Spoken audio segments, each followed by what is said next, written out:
Hello and welcome to my channel. In today's video, I'll be unboxing and reviewing the May 2021 Paletteful Packs box. And as usual, the full description of each item will be listed in the box below. Let's get started.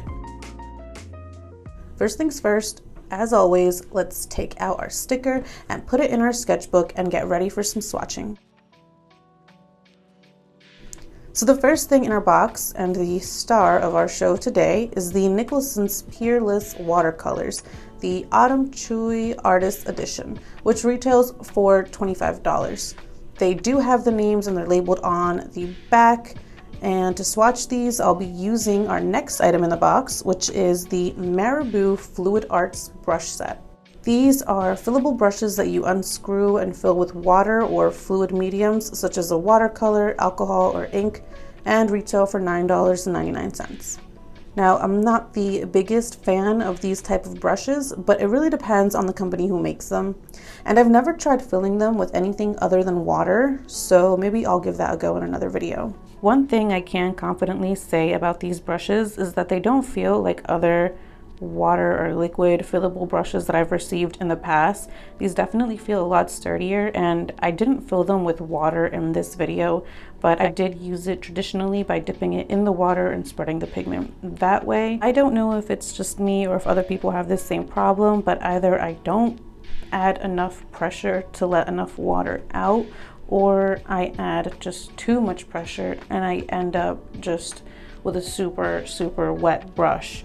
So I'm going to keep practicing on how to find like the sweet spot, but that's the main problem that I run into with these type of brushes. Don't know if this brush will give me that same problem, but so far I do like how they work traditionally when I just dip them into plain water and use them that way. And I'm not exactly sure what happened here.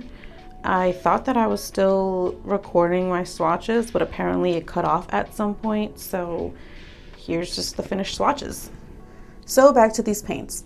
They aren't just any watercolor paints, they are supposedly the OG DryColor Sheets, also known as the watercolor sheets. They're made of a paper-based film that lets the paint be mixed and be able to be used right off the sheet. There are 30 handmade, non-toxic, professional grade watercolor paints, and they are about 2 by 2 inches, and it requires a lot of swatching. I did swatch them on our surface included this month, which is the Canson XL watercolor pad, 9" by 12". It's the 140-pound cold pressed textured paper that retails for $12.79, and I already have this paper, so I just use my own paper instead. Lastly, we have the Uniball gel packed pen in white, and this retails for $3.59. And to avoid having to bring out the light box, I decided to just sketch on my iPad, turn the brightness all the way up and turn all the lights down, and just use the screen as a light box to transfer over the watercolor paper. So that's what you're seeing me doing here. In our content email, they suggested 2 ways to try out these sheets. One way is bringing the water directly to the color side of the dry color sheet with our brush and then allowing it to dry when we're done using them. And 2, use a palette with water reservoirs such as this one and fill each space with water, then snip a little piece off of the sheet, which would free the color and be ready for painting. If you want a more intense color, they claim that all you have to do is just add a bigger piece, but I found that some of these colors are way more intense than others, so some need a way bigger snip than others. For example, I snipped a piece of the mixed berry and it was nowhere near as pigmented as the mountain green, I believe it was. I also snipped yellow ochre and Bismarck to see how they would mix, and I wasn't too impressed with how it came out. It wasn't really pigmented, so yes, some colors are awesome when you snip them and just add them to the water, but others don't work as well. But I really love how pigmented these were when water was added directly and then diluted it with water. This was my preferred way of using it because in my opinion, I was able to control the pigment much better. And although they are conveniently compact, I do find that using these papers can get extremely messy. So I'm not entirely sure how I'm going to store these. The quality, however, is absolutely top notch. I'm not the best at watercolors, but I'm getting there, and I can 100% say that I really enjoyed these. I think I saw someone on Instagram say that they made a flip book out of it, So, I mean, that's really interesting. I'm assuming they took like a strip of maybe the Canson watercolor paper and then just stapled each one so that the swatches are still showing on the side, if that makes sense. I think I'm gonna try to do that.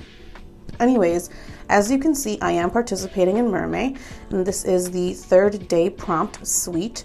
I know nothing about drawing mermaids or making my own characters in general, so this will be a fun and I'm sure quite aggravating challenge. So please forgive me in advance for the final results. And in case you haven't noticed, I have not uploaded an update for last month's Paletteful Packs because I completely gave up on it and just haven't touched those markers again. But then I saw Hello Alice's beautiful masterpiece on Paletteful's YouTube, and I felt so ashamed for judging so harshly. So I will try again, and I will use her methods and see what I come up with. So hopefully you stay tuned for that. But I really didn't see any downsides to this box, except it was really messy to handle. And although I love Canson, you'll see towards the end, I find that my washi tape always rips this paper up. And it doesn't happen with other higher quality paper, but an easy fix for that would be losing some of the tape stickiness by sticking it first to your shirt or pants. But I mean, again, there weren't really any downfalls of this box. I don't think that they are deal breakers, but yeah, just figured I'd mention it. And there isn't much to say about the white pen because we all love a good jelly pen. It's not Copic opaque though. I'm still obsessed with that thing. Overall, Paletteful Packs more than made up for last month's box, in my opinion, and I'm really happy with May's box. And so, yeah, please enjoy the rest of this video. I want to thank you so much for joining me, and thank you also to everyone who participated in my giveaway. We are almost at 400 subscribers, and I hope to do another giveaway at 500. Thanks again for joining, and I hope to see you next time. Bye!